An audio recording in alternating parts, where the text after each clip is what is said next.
বসিরহাটে voter তালিকা থেকে ৩৪০ জনের নাম হঠাৎ করে উধাও। স্থানীয় বিএলও শফিউল আলম সহ তার দুই ভাইয়ের নাম বাদ পড়েছে বলেই তারা অভিযোগ করছেন। এবং গতকালই মধ্যরাতে প্রকাশিত হয়েছে প্রথম সাপ্লিমেন্টারি তালিকা, কিন্তু সেই সাপ্লিমেন্টারি তালিকা প্রকাশের পরেই তারা যে অভিযোগ করছেন যে সেখানেই ৩৪০ জনের নাম বাদ পড়েছে।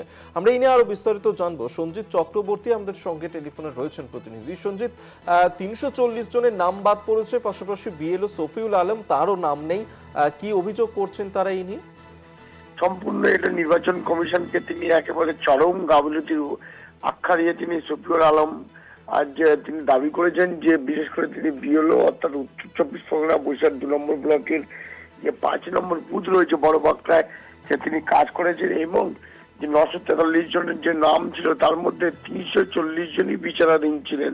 তার মধ্যে বিএলওর দুই ভাই রয়েছে এবং এই ৩৪০ জন বিএলওর নাম কিন্তু ডিলিট হয়ে গেছে, অর্থাৎ ডিলিট ছয় নিয়ে কিন্তু রীতিমতো ক্ষোভ উগড়ে দিয়েছেন স্থানীয় বাসিন্দা থেকে, যেখানকার যারা দীর্ঘদিন ধরে এখানে জন্ম থেকে রয়েছেন, অর্থাৎ স্বাধীনতার পর থেকে এখানে তাদের জন্মস্থান, তারপরে একাধিকভাবে তারা নির্বাচনে অংশগ্রহণ করেছেন।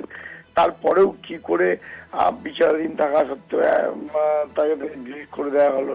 তিনি বলেছেন যে এই অল্প সময়ের মধ্যে এসআইআর এবং ভুল এবং নির্বাচন কমিশন যে চরম গাফিলতি থেকে শুরু করে যেভাবে উদাসীনতার জন্য বহু মানুষ আজকে তার নাগরিকত্ব হারাচ্ছে, অর্থাৎ এই নিয়ে রীতিমতো একরাশ খবর দিয়েছে। আগামী দিনে তিনি বলছেন এইভাবে করলে ভারতবর্ষে যে নাগরিকত্ব অনেকে বা যারা বৈধ কাগজপত্র আছে তারা হয়তো হারাবে এবং তার জন্য তারা আগামী দিনে কিন্তু প্রশাসনের দ্বারস্থ হতে চলেছে এবং এর পিছনে অন্য কোনো কারণ আছে কিনা সেটাও খতিয়ে দেখছি।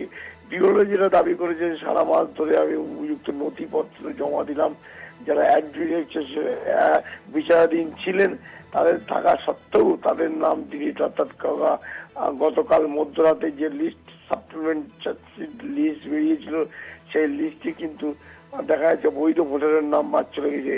এই নিয়ে কিন্তু দিকে দিকে একটা ক্ষোভ ও বিক্ষোভ মানুষের মধ্যে তৈরি হয়েছে এবং তারা বলছেন যে আগামী দিনে তারা বৃহত্তর আন্দোলনের ডাক দেবেন।